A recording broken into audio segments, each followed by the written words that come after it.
Although it is often underappreciated, there's perhaps no more important function in war than communication. Getting messages from commanders to troops in the field and back can mean the difference between victory and defeat. When the American Expeditionary Force arrived in France in 1917, they found that the existing telephone lines were overloaded and insufficient. And as part of a response, General John J. Pershing sent a call out to the United States looking for experienced, bilingual switchboard operators, which meant women. Hundreds would answer the call and don the uniform as Hello Girls, serving in the U.S. Army Signal Corps. And despite their critical service and the approbation of their field commanders, it took decades for their service to be properly recognized. It is history that deserves to be remembered. While the women in the Signal Corps Female Telephone Operations Unit are now known as the Hello Girls, the term actually goes back much further than that.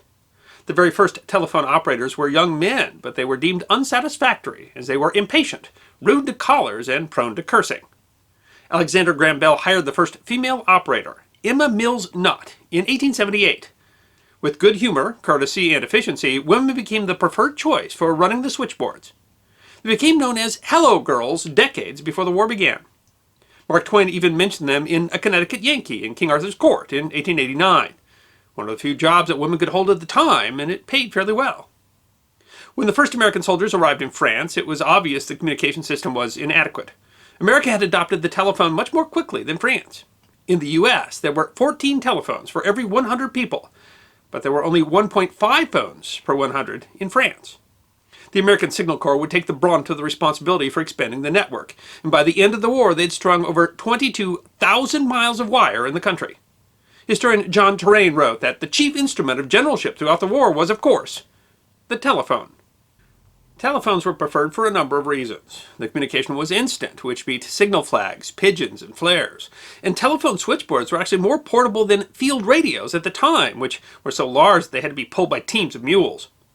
Radios were considered a last resort for any commander anyway, as the enemy is sure to copy all radio messages as well as pinpoint their location. General Pershing determined that bilingual Frenchmen were insufficient.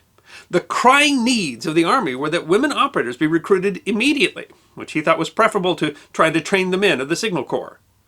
The difference wasn't trivial. The system in France was bogged down by poor training. It could take 60 seconds for operators to connect callers.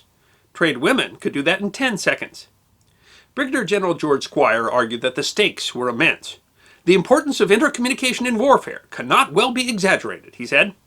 If communication went down for an hour, the whole military machine would collapse. The women would also need to be bilingual to facilitate communication between French and American forces. The Army's desperation expedited what otherwise would have been a very controversial decision. The Signal Corps, along with the rest of the American military, was woefully unprepared to fight a war in 1917. Nationwide, the unit had just 55 officers and about 1,500 enlisted men and was just given the job of supporting the communication needs of an army that would swell to millions. Whole Bell Battalion units of cable splicers, linemen, switchboard men, testmen, and more from AT&T were taken bodily into the service, with managers made into officers.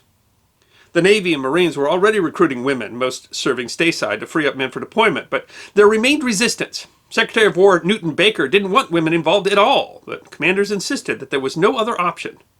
In France, the American Expeditionary Force headquarters said there was almost complete dissatisfaction with the performance of men as switchboard operators.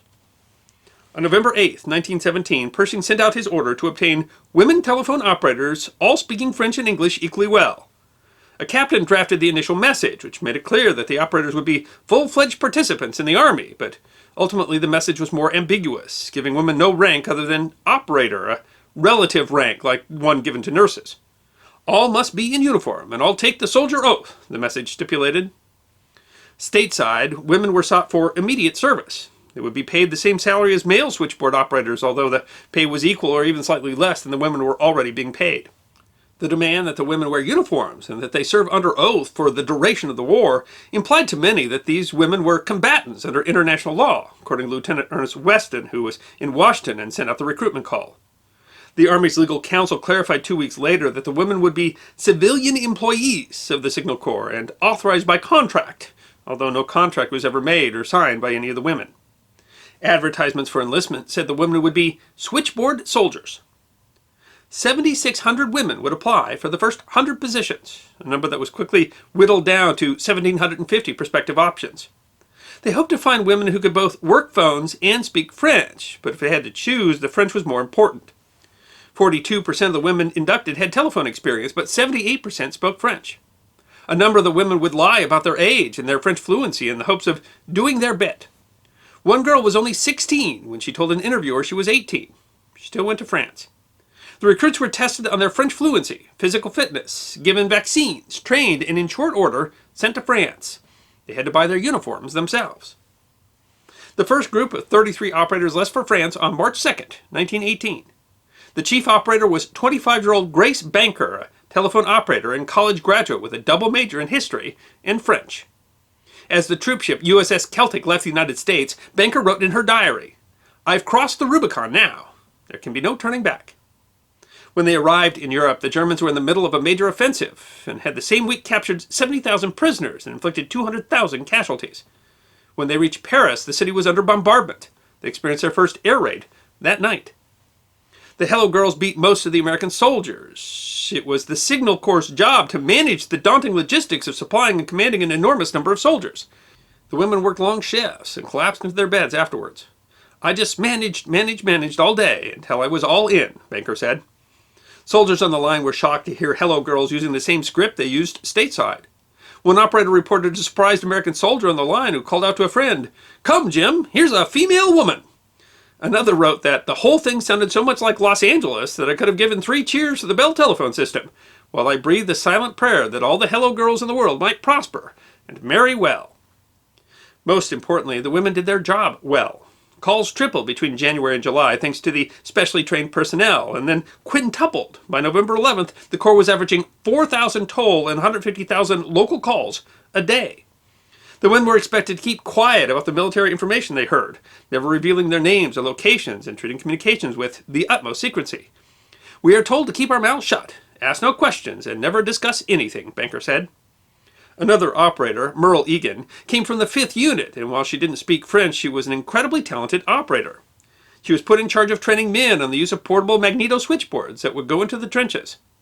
Some men found it humiliating to be taught by a woman, asking, "If I'm going to be an operator, then where are my skirts?"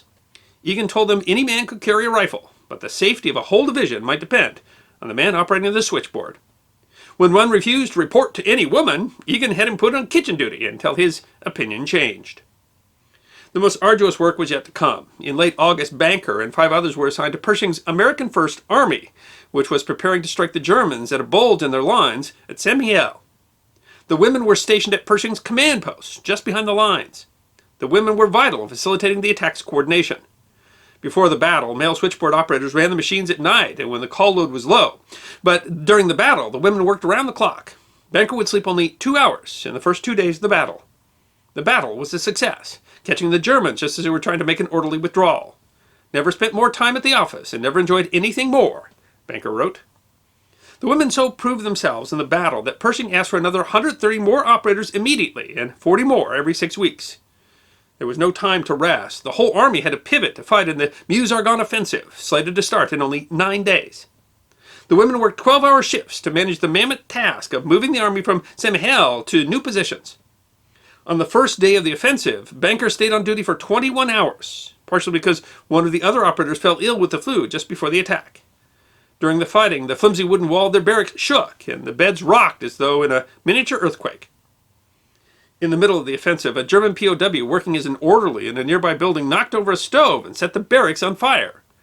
As building after building caught fire, the women on duty manned the switchboard despite the smoke, heat, and danger. The girls on duty at the board remained there until it seemed impossible to save the building, a report said. The women finally had to leave their post, and engineers only just saved the switchboards. 7 buildings burned down. Banker found her toothbrush in a shoe and her prayer book turned up on top of a steak in a frying pan. Because of the need for secrecy and with most of their phone lines damaged, they dealt with complaints about their absence without a word of defense. After years of fighting, on November 11th, 1918, the fighting stopped. "We had lived so long under war conditions that it doesn't seem that it could have come so simply," Banker said. Though the armistice was in place, the 223 women of the Signal Corps would remain in France longer than most of the men. They were needed to manage the work of sending the soldiers home and were considered necessary for efficient handling of service. Half of the Hello Girls worked in Paris, operating switchboards during peace negotiations. The last operator would finally leave Europe only in January of 1920. Each operator received a commemorative book with thank you letters from men around the service. They are entitled to the highest commendation, wrote one. A brigadier general wrote that women have set a new standard of excellence, and the booklet recorded the Army's thanks that the Hello Girls contributed in no small measure to the success of the Army. 30 other women were given special commendations. Banker was given the Distinguished Service Cross for untiring devotion to her exacting duties under trying conditions. 2 of the women would die in France. Cora Bartlett, who died of typhoid fever, and Nye Crittenden, who died from pneumonia, likely as a complication from influenza. Unfortunately, the women of the Signal Corps, uniformed, respected, and successful, would find a new fight waiting for them at home. They believed they had been in the Army, but when they tried to access veteran services, they got one answer. Hello Girls were civilian contractors, and therefore not eligible. They were denied Purple Hearts and medical services. Other women who served, like those in the Navy and the Marines, were given veteran status. For decades, the War Department refused, claiming that they recognized the Hello Girls, they would have to recognize women who served with the Red Cross and elsewhere. Despite high-profile support from commanding officers and politicians, dozens of legislation attempts over decades failed to recognize the Hello Girls. It was Merle Egan who led the fight stateside. Though they had shared many of the same hardships and contributed materially to the war, they were snubbed again and again. Ernest Wesson, who had first recruited them, insisted that these women were actual combatants by any definition. In her 80s, Egan Anderson redoubled her efforts. "I feel our group deserves at least a place in Army history," she said. Another asked only that she be allowed an American flag at my funeral. In 1977, Barry Goldwater was pushing a bill to recognize women who served as women Air Force service pilots, and the case of the Hello Girls was brought to his attention. They were finally allowed to plead their case before Congress, on paper, since none of the remaining women were healthy enough to travel to Washington. They were among several groups that were eventually recognized as veterans under the GI Improvement Act of 1977. The surviving women, of which there were very few, were finally given discharge papers in 1979. The Hello Girls volunteered from all over the country, young women who were determined, in some cases desperate, to do their bit to help their country win the war. They served in uniform. They wore the same identity discs on their collars as other soldiers. They followed their orders to a T, and they faced the real risk of danger and death. When they were initially recruited, one officer said of them, "It would be impossible to brigade a troop without these girls." And once in France, they proved adept at their jobs, tireless in their efforts, and willing to brave every hardship that came their way. Pershing would later write of them, "No civil telephone service that ever fell under my observation excelled the perfection of ours." And now, more than a century after their service, long after the mechanical switchboards that they operated are gone, they are finally fully recognized for their bravery, their determination, and their patriotism. And like all veterans, we thank them for their service. I hope you enjoyed this episode of The History Guy, short snippets of forgotten history between 10 and 15 minutes long. And if you did enjoy, please go ahead and click that thumbs up button. If you have any questions or comments or suggestions for future episodes, please write those in the comment section. I will be happy to personally respond. Be sure to follow The History Guy on Facebook, Instagram, Twitter, and check out our merchandise on teespring.com. And if you'd like more episodes on forgotten history, all you need to do is subscribe.